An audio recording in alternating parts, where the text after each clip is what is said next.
కొన్ని జనాభా లెక్కల ప్రకారం 2024కి హిందూ పాపులేషన్ అనేది ఆల్మోస్ట్ 28% తగ్గిపోయింది. ముస్లిం పాపులేషన్ అనేది ఇదే 25% పెరిగింది.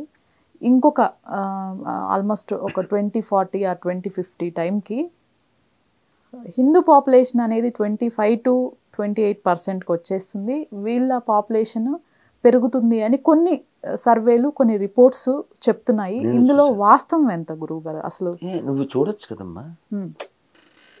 నేనైతే ప్రయాణం చేస్తాను కాబట్టి నేను చూస్తున్నా. ఓకే, ఇప్పుడు అనాలిసిస్ చూడండి. 29 రాష్ట్రాలు మనకి, అందులో 10 రాష్ట్రాల్లో హిందువులు మైనారిటీలు. చాలా నీకు ఇది గొప్ప అనాలిసిస్ కదా.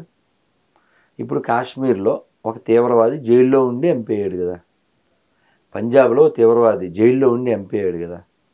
ఒక ఐపీఎస్ పబ్లిక్లో తిరిగి ఎంపీ కాలిపోయాడు కదా.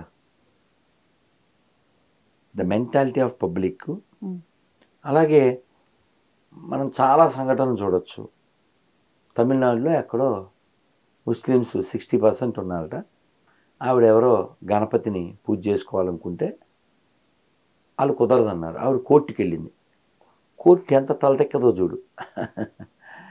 ఇంకా అలాంటి లో ప్రొఫైల్ అంతా మనకి తీర్పులు ఇచ్చే ప్లేసుల్లో ఉన్నారు. వాళ్ళు మామూలులే కదా, వాళ్ళు ఎంపై నుంచి వచ్చారా. వాళ్ళు ఒప్పుకుంటే చేసుకోండి. మరి అలాంటప్పుడు రోజు 5 సార్లు నమాజ్ వినపడుతుంది. హిందువులు అడిగామని పెట్టేదేంటి? కాబట్టి మీరు చెప్పింది 10 ఏళ్లలో 20 ఏళ్లలో జరగచ్చు, 5 ఏళ్లలో 6 ఏళ్లలో జరగచ్చు. వాళ్ళకి ఎయిమ్ ఉందమ్మా. Every Muslim have aim, every Christian have aim. మతనిష్ట అంటారు దాన్ని. ఓకే, పోనీ దీని ఉదాహరణ కావాలితే చూడండి. ఒక పని మనిషి, ఇంట్లో పనిచేసే పని మనిషి, మేడ్ సర్వెంట్. ఆవిడ క్రైస్తవుడు క్రిస్టియన్ అయిపోయింది అనుకోండి. అంట్లు తోముద్ది, ఇంట్లో పనిచేస్తుంది, బట్టలో గిఫ్ట్లు ఇస్తే పట్టుకెళ్తుంది. పులిహోర ఇస్తే, కొబ్బరి చూపిస్తే, కేసరి ఇస్తే, అమ్మగారు ఈ దేవుడికి కొట్టిన చెక్కేమో ప్రసాదం అయితే వద్దులే. ఏమెక్కింది ఆవిడకి? బైబిల్ ఎక్కింది. ఆవిడ పేరు లక్ష్మే. కానీ ఆవిడేమనుకుంటుంది? నేను పలానా గొర్రె జాతి అని అనుకుంటుంది. ఆవిడ హిందువులకే పుట్టి గొర్రెనని ఫీల్ అయినట్టుగా ఈ దేశానికి సంబంధమే లేని ఇస్లాం మతంలో కన్వర్ట్ అయిన వాళ్ళు ఎవరైతే ఉన్నారో వాళ్ళ పూర్వీకులంతా ఇక్కడ వాళ్ళు ఏదో వేరే అని ఫీల్ అవుతున్నారు. ఇక్కడ పుట్టిన హిందువులు అలా ఫీల్ అవ్వట్లే.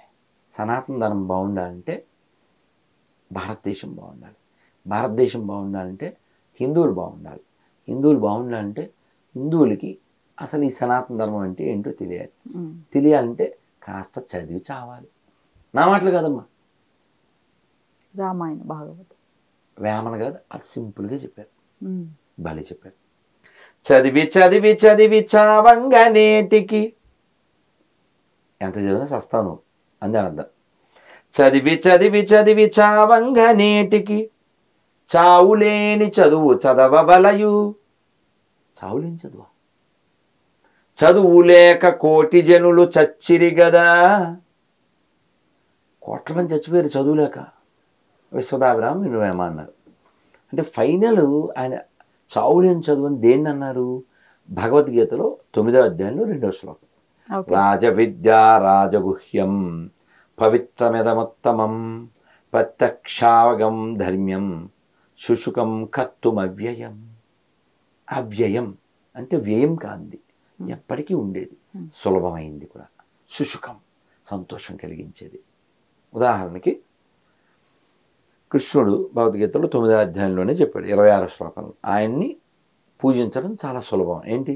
పత్రం పుష్పం ఫలం తోయం యోమే భక్త్యా ప్రయచ్చతి తదహం భక్త్యా ఉపహృత అశ్నామీ ప్రయతాత్మన. ఏం కష్టం ఉందమ్మా? పత్రం, తులసాకు తెచ్చి, ఖర్చు ఏం లేదు. ఇంకా పుష్పం అవి దొరుకుతాయి, ఫలం, కొంచెం డబ్బులు, నీళ్ళు, రక్తపాతంతో పని లేదు. ఏ ఏ ఏ ఆవుల్ని లేకపోతే ఇంకోటి ఏం కోయక్కలే. సో ఇక్కడ భగవంతుడిని పొందడం కష్టమా అంటే కాదు, సులభం. అంటే మనం మనసు పెట్టాలి. అసలు మనం చచ్చిపోతే ఎక్కడికి వెళ్తాము, ఈ ఆలోచన, ఎక్కడికి వెళ్ళాలో ఒక నిర్ణయం, దానికి తగ్గట్టు ఇక్కడ చక్కగా జీవించడం. నీకంటే పెద్దోడు బాగా చూడాలని కోరుకుంటున్నావుగా, మరి అప్పుడు నీకంటే చిన్నవాళ్ళు నువ్వు బాగా చూడాలిగా. ఇప్పుడు మీ పెద్ద పాపని చిన్న పాపను కొడితే వెరీ గుడ్ అంటాం, అనం తప్పు, చెల్లిని కొట్టకూడదు అంటాం. ఎందుకని? ఇద్దరు మన, అలాగే భగవంతుడికి అన్ని జీవులు సమాన. కాబట్టి ఆ దృష్టికోణం కేవలం భారతదేశంలో ఈ ఆధ్యాత్మికవాదం మాత్రమే ఇస్తుంది. అందుకే చూడండి, ప్రపంచంలో పెద్ద పెద్ద రోగాలను ఎక్కడ పుట్టినాయి? ఇతర దేశాల్లోనే.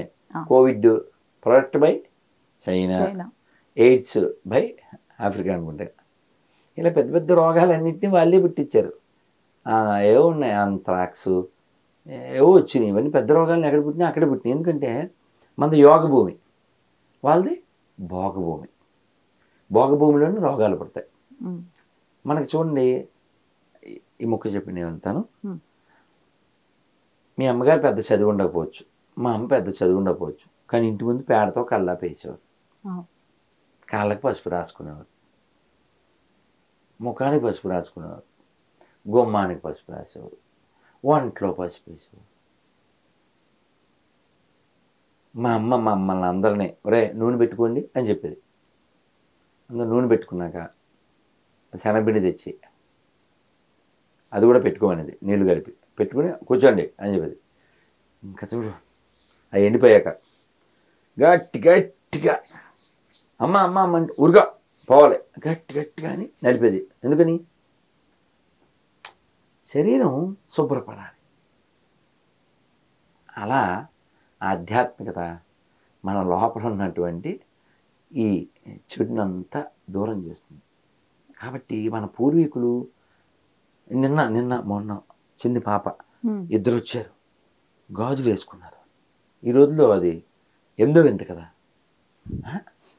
ఆ బొట్టు బట్టకే కష్టంగా ఉంటే గాజులు వేసుకున్నారు, 7, 8 చదువుతున్నారు.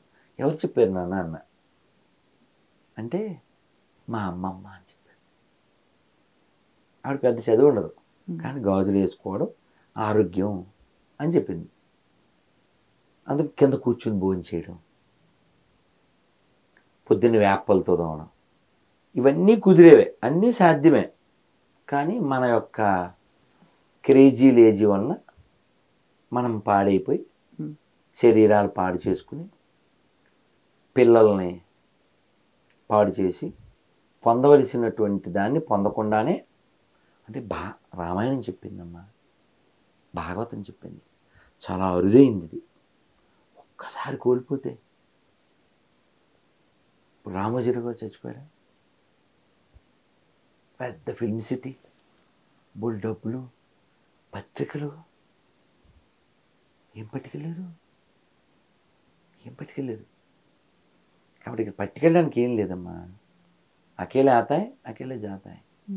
అందుకని బుద్ధిమంతుడు భగవద్గీత భాగవతాల ద్వారా చూడండి, ఖురాన్లో వాళ్ళ జాతి గురించి రాసి ఉంటుంది, బైబిల్లో వాళ్ళ దేశం గురించి రాసి ఉంటుంది.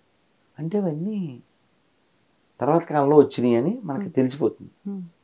మరి భగవద్గీత, భాగవతం, రామాయణం వీటిలో ఎక్కడ పలానా జాతి అలా రాసి ఉండదు. ఎంటైర్ హ్యూమన్ అని కూడా అనరు, ఎంటైర్ లివింగ్ బీయింగ్స్. అంత పెద్ద దృష్టి అమ్మా. సమోహం సర్వభూతేషు.